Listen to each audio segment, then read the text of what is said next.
Today I'm going to talk to you about relationships and getting to know yourself and the importance of self-awareness as you go through this journey called college. I think it's very important to not only consider relationships, but the research behind it says that you're going to be creating long-lasting relationships while you're here as a college student. So that would mean that you kind of got to think about that whole idea of the ministry starts at home. So the most important relationship is probably the one that you have with yourself. And that relationship, just like any other, is going to take work, and you'll have opportunities while you're in these alpha groups and even just throughout your time in college to get to know yourself. And you want to take advantage of those opportunities because, again, what better can you do to get to, other than, okay, scratch all of that. Are you going to edit? See how it's going good? I'm gonna okay. All right. So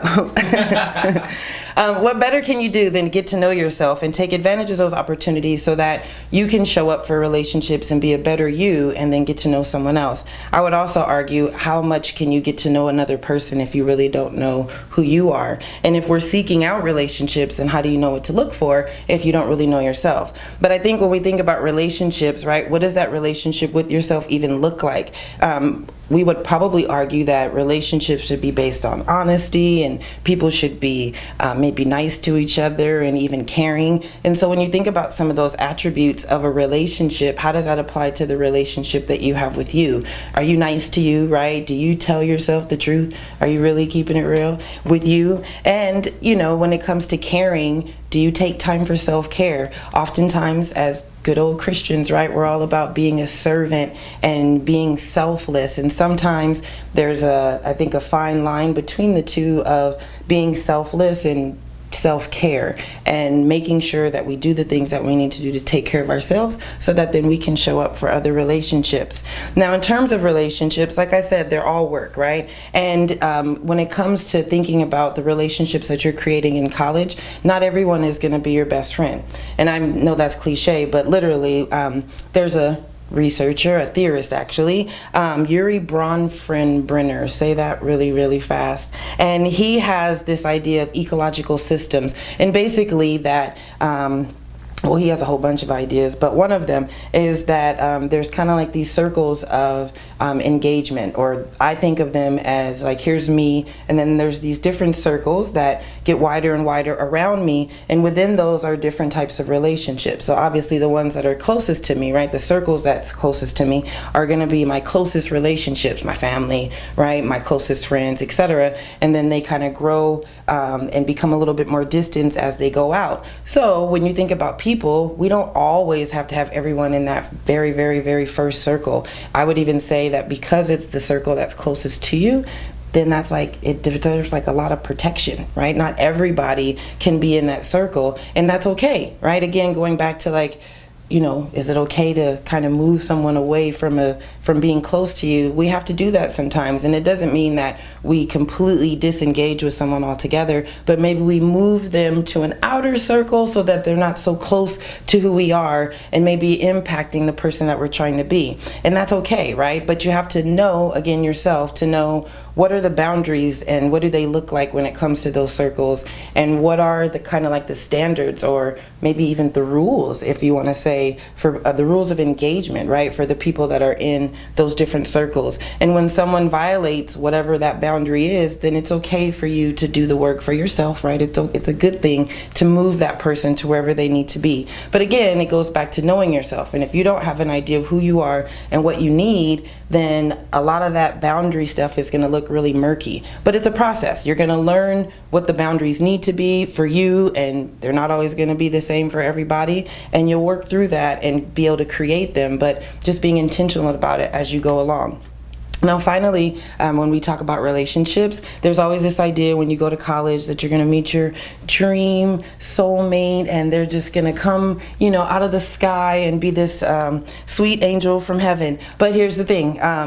Obviously, relationships are important. You're going to create lots of them while you're here in college. But when it comes to those very, very close relationships, in terms of like boyfriend, girlfriend, right, who you're going to date and essentially who you're going to marry, just because someone's nice, just because someone makes you like, oh, wow, that doesn't mean that they're the right person. And I was once presented with some questions that just have left me intrigued forever. And probably the reason why it's very hard even for myself to like say this is the right person. So I want to challenge you to consider these questions when you think about not just the circles, right? Think about that as well. But when you think about like who you're really going to connect with, who you want to become one with, and the 4 questions go like this. If you are dating someone, right, and you feel like this person is the one, they are the one for me, God sent them right for me, you want to consider first, is there anything that you want to change about this person, right? And not everybody's perfect, so maybe there are a couple things, maybe not, right? And if not, okay, but say there are a couple things that you're like, I wish this would change about that person. Then you want to consider question number 2. Are you okay if that person stays exactly the same and they never ever change? So whatever that is about the person that you wish they would change, are you okay if it never happens, right? And really, really, again, knowing yourself, are you really okay with this person never changing the way that they interact, right? I don't like when people are mean. I don't like mean people, or like that when they're rude in public, or they, just treat people whatever. And so I wouldn't be able to live with someone for the rest of my life that treated people like that. And I would probably want someone to change, right? Maybe if they hung out with me and my family and I brought them to my small group, they'd have a better perspective on life. Probably not. So think about that. And so 2, are you okay if they stay the same? But then number 3, again, remembering that they have these quirks about them that you have to decide if you're okay with. And if they stay the same, then this is the person you get. And question number 3 is, are you okay if you become like that person? Because essentially, if you become one, right, when you marry a person, you are going to pick up their habits at some point. You're going to become just like them. I bet you can think about some of the couples maybe even some in your family, right, that have been together so long, they start to look alike. So if you can begin to look like somebody, you definitely can be able to pick up some of their behaviors. So are you willing to become just like that person? And then the last question is, are you willing to have children that are exactly like that person?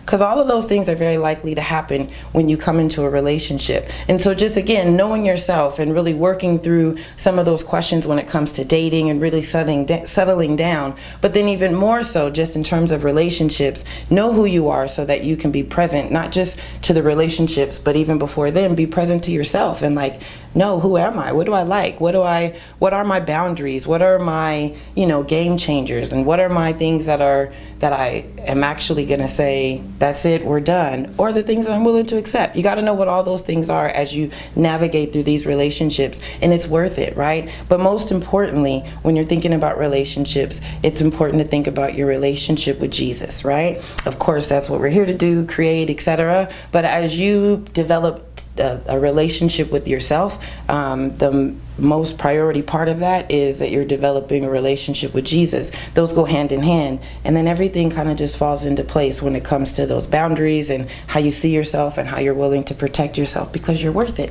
And that is all I got on relationships. Go know yourself, get to know yourself. Have a great day.